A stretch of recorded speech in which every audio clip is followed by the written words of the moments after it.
This can't be right.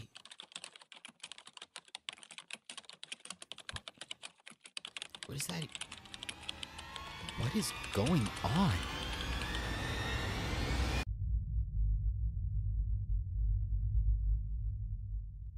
The pickleball world is up in arms again, but this time it's not about YOLA or even the UPA, which I never thought I would actually say for at least the next 2 to 3 months. A patent filed by Onix Pickleball's parent company has recently surfaced following several social media posts from the pickleball company regarding their new paddles, as well as a lawsuit that they used to completely bankrupt an entire competing company. I've read the entire patent as well as the lawsuit documentation so that you don't have to. And I want to talk about that patent, who was involved in the lawsuit and what happened as a result, and also why all of this really scares me about the state of pickleball. And spoiler alert, it's not for the reason you think. All right, so let's get into it, and we'll start with the patent.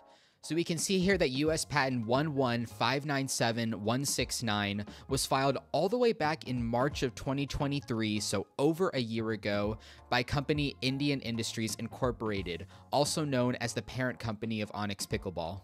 Patent documentation can be very long and nebulous, but lucky for us, the only things you have to understand for what I'm about to discuss lie almost entirely in the abstract. All we need to understand in particular are these 3 sentences. A composite material is wrapped around a center and placed in a mold to form a paddle frame or arranged around a paddle frame. The mold is heated to cure the composite material within the mold cavity. Face shells are then added to complete the paddle. The process this patent describes first starts with a paddle mold. Think about a giant metal shell outline of your favorite pickleball paddle, and that's essentially how it's been formed into the resulting shape that you get. It then involves taking a flexible composite material and forming a tube out of it so that you can then wrap this around some other type of material in the center of the paddle mold, and the result would be a structure that completely fills in that paddle mold and creates a paddle frame. The metal mold is then closed and heat and pressure are applied to the structure so that the result when both materials have fused together is something called a paddle blank. Now for me, after reading and understanding what this process really means, it raises 3 key concerns. First and foremost, I recognized the amount of misinformation that's out there about this patent. What we refer to as thermoforming in the pickleball industry, more generally in manufacturing, is simply called hot pressing, and it's the simple process of adding heat and pressure to bond materials together. It's really popular in the formation of pickleball paddles because it reduces deformities and allows for strong bonds between materials. But in reality, this is a very common procedure done not only in the pickleball industry, but in many other industries outside of racket sports in general. All that to say that a patent on hot pressing or thermoforming is damn near impossible. And in regards to this patent, it simply involves thermoforming as a part of the larger process that it patents. It's not a specific patent on thermoforming. The second concern that came to mind for me was that so many people, including company owners, were really freaking out about this patent and what it meant for thermoforming in the future. But again, after reading and understanding the process, I began to worry about my own credibility and knowledge because I didn't know a single paddle on the market that even came close to the type of technology and the process that Onix is patenting. Just to make sure I wasn't going crazy, I started cutting open pickleball paddles for myself, including this Thrive Rush 13mm, which for me is a quintessential Gen 2 paddle, which is still the most popular manufacturing method for performance paddles on the market right now. And to cover a corner case, I also cut open a Gearbox Pro Control Elongated. And you'll see, if you look at the internals of both of these paddles, neither of them have technology similar to what Onix is describing in their patent. So what was I missing? Why was everybody freaking out? And now the third concern of mine was actually brought to me by a friend of mine in the industry, and I think it's better if I show you as opposed to telling you. Here's that diagram of the process that Onix has patented, and this is a YouTube video that I looked up of how PADEL rackets are actually made. If we look closely here, that looks suspiciously like a composite material tube wrapped around a paddle mold. If we look even closer, there also seems to be some material, in this case foam, that is in the center to fill out the rest of that mold. And now if we look again later on in the process, it looks like heat and pressure was applied to this mold, which then fused those materials together. And now you can imagine with that resulting PADEL racket blank that you can just add some face sheets to either side of it, and you have something that looks very similar to an edgeless pickleball paddle. I'm not trying at all to say that PADEL rackets and pickleball paddles are exactly the same, but what I hope is coming across here is that after going through the process in this video, I have just outlined for you something that looks suspiciously similar to the process that Onix patented over a year ago.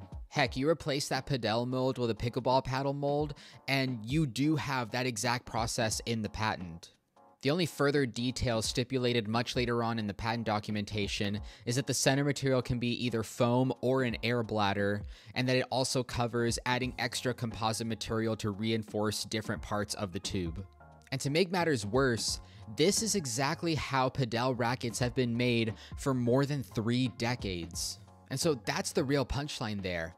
How does the US Patent Office allow a company to patent an almost carbon copy of a process that is decades old and is standardized to a product that that company doesn't even make? And now if you thought that was absurd, let me tell you really quickly about this lawsuit that's involved.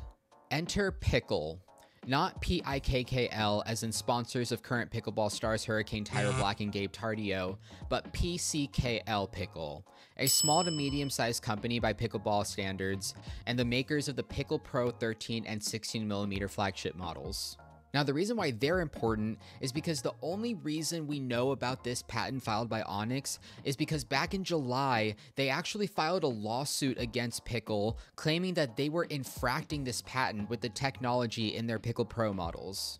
The actual document filed initially isn't super important here because it just outlines what I've just said, but in more words, and then Onix stipulates what they want in return for finding them guilty of infracting the patent. For example, covering lawyer fees, stopping the sale of the paddles, and other pretty standard stuff.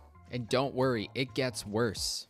Pickle and Indian Industries essentially settled out of court, but what they agreed for in the settlement is what shocked me above all else. They first and foremost got the standard stuff out of the way, as in Pickle was no longer liable for Indian Industries legal counsel fees, and they also did have to stop the sale of the Pickle Pro Series paddles and were prevented from ordering more from their manufacturer. What absolutely blew my mind was that Pickle not only agreed that they were no longer eligible to contest the validity of this patent, which we discussed a little bit earlier. It's absolutely insane that this patent would have been approved in the first place, but they also agreed to destroy the entire remaining inventory of their Pickle Pro Series paddles. And so with this in mind, it's no surprise to me anymore as to why you can't find Pickle's website anymore or any of their paddles for sale anywhere. This is the equivalent of Yola going to USA Pickleball and saying, hey, we'll let you off the hook for all the stuff you put us through and for our legal counsel, but in return, you have to admit that we were right. You have to maintain that position forever. And on top of that, you've got to incinerate all of your equipment and remove your CEO. I mean, USA Pickleball would cease to exist as we know it. At this point in time, Indian Industries has yet to file lawsuits against any other pickleball companies, but you can imagine why this would scare a lot of company owners out there. So here are my final thoughts and why this kind of worries me about the pickleball industry. With regards to the patent, I still firmly hold the belief that after all the research I've done, it's very odd that this patent would ever have been approved in the first place. And on top of that, it applies to no current release pickleball paddles or even ones in development to my knowledge. With regards to lawsuits being thrown around, I might need a patent lawyer in the comments to explain to me further, but the only way that I could really see Pickle folding in this lawsuit, despite not actually infracting the patent with their technology, would be if they were going to have to spend an amount of money to defend themselves from the lawsuit that would have bankrupted them anyways. And regardless of that being true, going out and bankrupting competition because you know for a fact that they don't have the financial means or the personnel means to fight off your lawsuit claims is absolutely absurd and despicable behavior by Indian Industries. And finally, with regards to the industry as a whole, I really think we need to analyze and criticize the vast number of company owners or people involved at high levels in companies that were describing this as a thermoforming patent and were worried about their thermoform paddles. The whole situation really opened my eyes as to who knows their product and who doesn't. Now, I feel fortunate in that I've been able to surround myself with people connected to the industry and connected to their product on a deep level to be able to bounce ideas off of when things like this arise. But the problem with that is that I shouldn't feel fortunate to be in that position. Every company owner in pickleball should put themselves in that position. Now, in my opinion, and maybe I'm being a little bit too harsh, but it shouldn't take somebody like me or you to come onto a public platform like this and say to a privately held company, like, hey, did you read this at all? Ultimately, again, I'm just grateful for everybody in my circle that I could speak to about this issue on a deep level. And I also applaud all of the pickleball company owners that reached out to myself or people in the industry that I know for a fact know their stuff. Because in the end, that's all that we ask of you as consumers. If you're a pickleball company owner watching this, the most that we ask of you is to either do your due diligence when these issues arise or ask the questions of people who have, because that is what's going to lead to the best consumer experience for all of us. And look, in the end, I'm not here to shame anyone, and this mistake is probably going to be forgotten in just a few months' time by most people. But for myself and probably a lot of other reviewers in the industry, this is something that is going to stick in the back of our minds when it comes down to what we're doing best, which is evaluating the value of a product in terms of the time, energy, and dedication spent on making it great.